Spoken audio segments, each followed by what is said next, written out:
بلند ارادے جواں عزم کی علامت رجب طیب اردگان۔ جی ہاں دوستوں، آج کی اس ویڈیو کے اندر ہم آپ کو رجب طیب اردگان کی جدوجہد کے بارے میں آگاہ کریں گے۔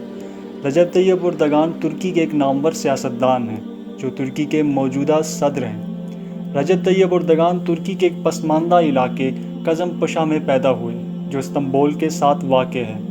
اردگان شروع سے ہی ایک محنتی انسان تھے۔ ان کے بابا ان کو ہفتے کا 2.5 ترکش لیرہ دیتے تھے۔ اردگان اپنی محنت کے دنوں میں سڑکوں پر پوسٹ کارڈ بیچا کرتے تھے۔ آپ نے پانی کی بوتلیں بیچی اور حتیٰ کہ آپ نے بطور اسٹریٹ وینڈر بھی کام کیا۔ اردگان نے اپنی تعلیم کظم پشا کے پیالائے پرائمری اسکول سے حاصل کی۔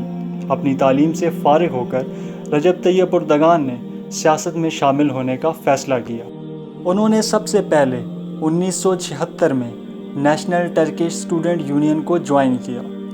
اسی سال آپ کو ہیڈ آف بیگولائی بنا دیا گیا جو ایک اسلامسٹ نیشنل پارٹی کی نوجوانوں کی تنظیم تھی۔ 27 مارچ 1994 کو ہونے والے لوکل الیکشنز میں آپ میئر آف استنبول منتخب ہوئے۔ یہ آپ کے لیے ایک بڑی کامیابی تھی کیونکہ 40 سال کا ایک امیدوار جس کی مخالفت کرنے والا مین اسٹریم میڈیا ہو اور ساتھ ہی ساتھ الیکشن لڑنے والے مخالفوں کا ایک بڑا گٹھ جوڑ ہو۔ آپ نے الیکشن جیتنے کے بعد استنبول کے کافی مسائل حل کیے جن کی وجہ سے آپ کو کافی پذیرائی ملی، جن میں نمایاں پانی کی عدم دستیابی، آلودگی اور ٹریفک کے مسائل تھے۔ اردگان شروع ہی سے ترکی کے سیکولرزم کے خلاف تھے۔ آپ کی سوچ مصطفیٰ کمال اتاتürk سے متضاد تھی۔ اسی بنیاد پر کافی ترکی کے لوگ آپ کو پسند کرنے لگے، لیکن اس کے باوجود آپ پر 10 ماہ قید کی سزا سنائی گئی کیونکہ سیکولرزم آف ٹرکی کو نقصان پہنچانے والوں میں آپ نمایاں تھے جن کو ٹرکش کورٹ بین کر رہی تھی۔ اسی بنیاد پر آپ پر بھی پولیٹیکل بین لگا دیا گیا جس سے آپ پارلیمانی انتخابات میں حصہ نہیں لے سکتے تھے۔ طیب اردگان شروع ہی سے ایک اسلامک پارٹی بنانا چاہتے تھے جس سے وہ ملک میں اسلامی نظام کو فروغ دیں اور ملک کو معاشی مسائل سے نکالیں۔ انہی کی کوششوں کی وجہ سے آپ نے جسٹس اینڈ ڈیولپمنٹ پارٹی بنائی جن کے سربراہ عبداللہ گل اور اردگان تھے۔ 2002 میں ہونے والے عام انتخابات میں آپ کی پارٹی نے پہلا الیکشن لڑا جس میں آپ کو کامیابی حاصل ہوئی، لیکن آپ وزیر اعظم نہ بن پائے کیونکہ آپ اب تک سیاست میں بین تھے۔ 2007 میں بھی آپ کی پارٹی نے نمایاں کامیابی حاصل کی، لیکن اس کے باوجود آپ پر موجودہ بین کی وجہ سے آپ وزیر اعظم نہ بن پائے۔ لیکن 2011 میں آپ وزیر اعظم کے عہدے پر فائز ہو گئے۔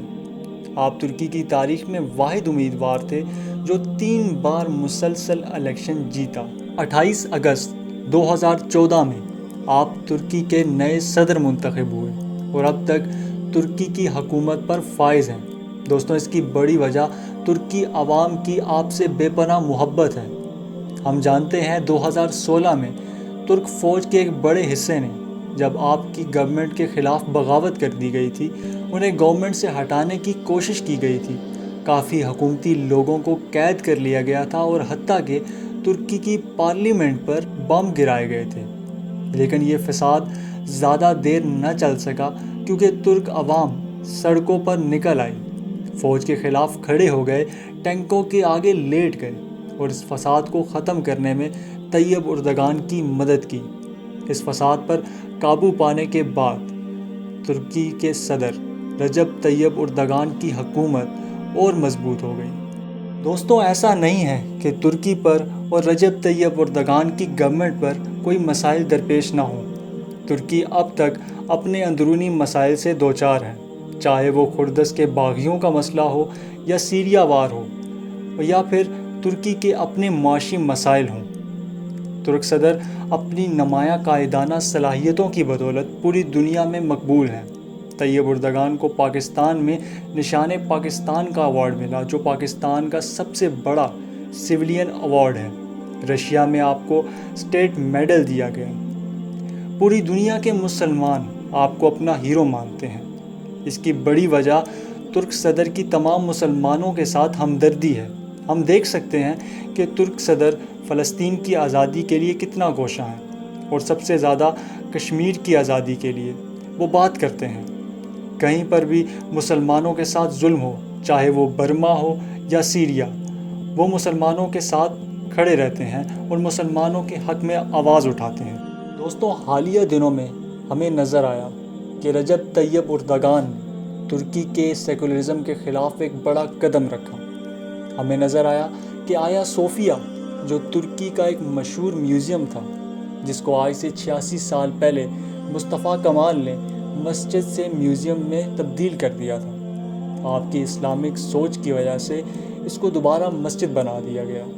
86 سال بعد اس میں دوبارہ جمعے کی نماز پڑھی گئی، جس کا باقاعدہ آغاز رجب طیب اردگان نے تلاوت کلام پاک سے کیا۔ إياك نعبد وإياك نستعين اهدنا الصراط المستقيم صراط الذين أنعمت عليهم غير المغضوب عليهم ولا الضالين۔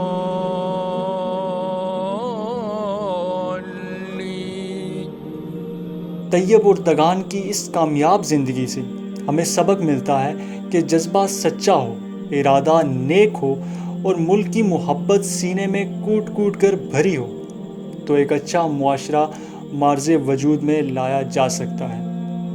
دوستوں، اگر آپ کو ہماری ویڈیو پسند آئی تو ہمارے اس چینل کو سبسکرائب کریں اور ساتھ ہی ساتھ بیل آئیکن کو بھی دبا دیں تاکہ آپ کو ہر اپڈیٹ ملتی رہے۔ شکریہ۔ السلام علیکم۔